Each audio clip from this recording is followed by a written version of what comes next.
The next topic is the properties of the Twiddle factor and the proof of the properties of the Twiddle factor.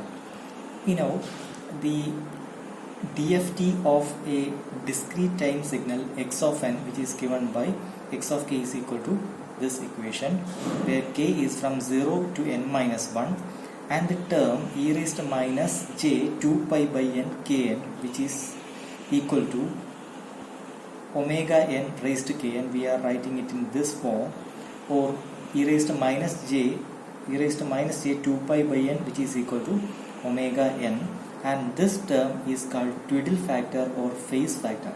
This is called so because this term determines what the phase of the DFT, that is the frequency domained signal of the discrete time signal. So it is called Twiddle factor or phase factor, and it determines the periodicity of the spectrum obtained by the DFT. And this Twiddle factor have thus two properties. The first one is the periodicity property,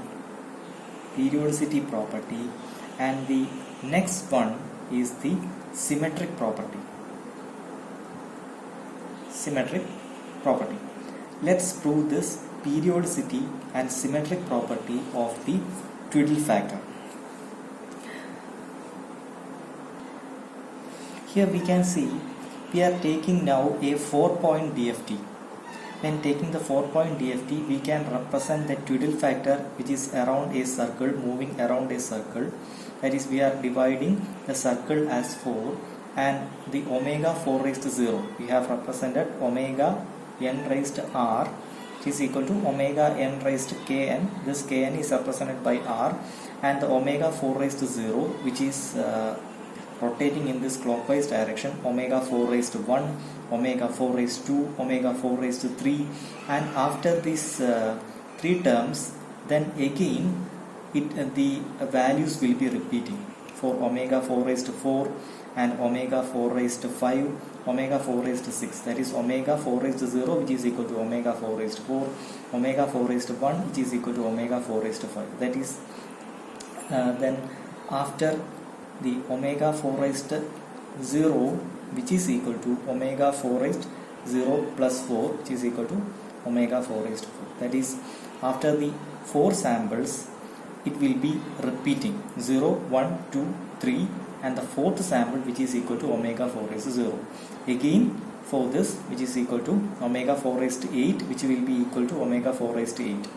And so the values will be repeating, and this property, which is called the periodicity. The next property, so the first property is given by the periodicity property, and the second property, which is given by the symmetric, that is the omega 4 raised to 0 equals the negative value of omega 4 raised to 2 or omega 4 raised to 6, which is given by the symmetric property. That is, I will write here the omega 4 raised to 0, which is equal to the negative value of omega 4 raised to 2.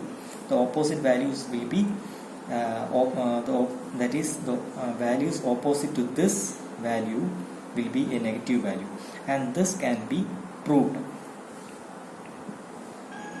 So the proof is the omega n raised to r is given like this term, and when we are taking the n-point DFT here, we will consider that after each of the n points, it will be repeating. That is, after the n minus 1th term, the values will be repeating. So omega n raised to r is the term here like this. Then we can add omega n raised to r plus n. So the value of this omega n raised to r plus n, which is equal to omega n raised to r. This is the proof we require for periodicity, like this term. So how we will prove is that omega n raised to r, which is equal to e raised minus j 2 pi by n into r. This is given by the omega n raised to r, which is equal to e raised to minus j 2 pi by n into r, where r is equal to k into n, like this. But we have written simply r here. And the proof is that omega n raised r plus n, which is equal to e raised to minus j 2 pi by n raised to r plus n equals e raised to minus j 2 pi by n into r into e raised to minus j 2 pi by n into n. We can write like this, and we can write this as omega n raised to r, omega n raised to r into e raised to minus j 2 pi, as the n and n cancels. Okay, this e raised to minus j 2 pi is equal to cos 2 pi minus j sin 2 pi by using the Euler's equation. Okay, then equals, which is equal to, this cancels and this is equal to 1.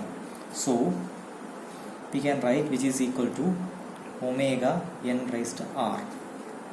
So omega n raised to r plus n is equal to omega n raised to r. So here we can prove that the values are repeating after n minus 1. So again from 0, 1, 2, and after the n minus 1 the value, then the nth value, that is omega 4 raised to 4, which is equal to omega 4x0. So the values are repeating, and this shows the periodicity of the Twiddle factor, which is given by the proof. The next one is similarly the symmetric property. Symmetric property, that is after the values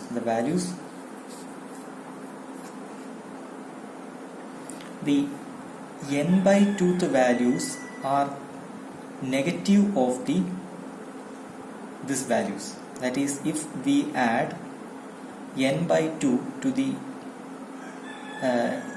this term, then we will get the negative value. That is, which shows the symmetric property. And so the next property is the symmetric property of the Twiddle factor. So what we have to prove is omega n raised r equals negative of omega n raised r plus n by 2. This is the thing we have to prove. So the omega n raised to r plus n by 2, which is equal to, which can be written as e raised minus j 2 pi by n into r plus n by 2 equals e raised minus j 2 pi by n into r into e raised minus j 2 pi by n into n by 2. Okay, this is equal to omega n raised r. We can write this term as omega n raised r into this n and n cancels, 2 and 2 cancels, therefore e raised minus j of pi, and this can be written as e raised minus j pi, which is equal to cos pi minus j sin pi equals minus 1. Okay, so which is equal to minus omega n raised r. So we have got the proof omega n raised r, which is equal to the negative value of omega n raised r plus n by 2. So we have got the symmetric property that the value of n by 2th term from this term will be the negative value. So by using this property we can simply write the Twiddle factor terms required for doing the DFT problems, and it is shown in the next video. So the proof of this should be considered serious and will be asked in the exams.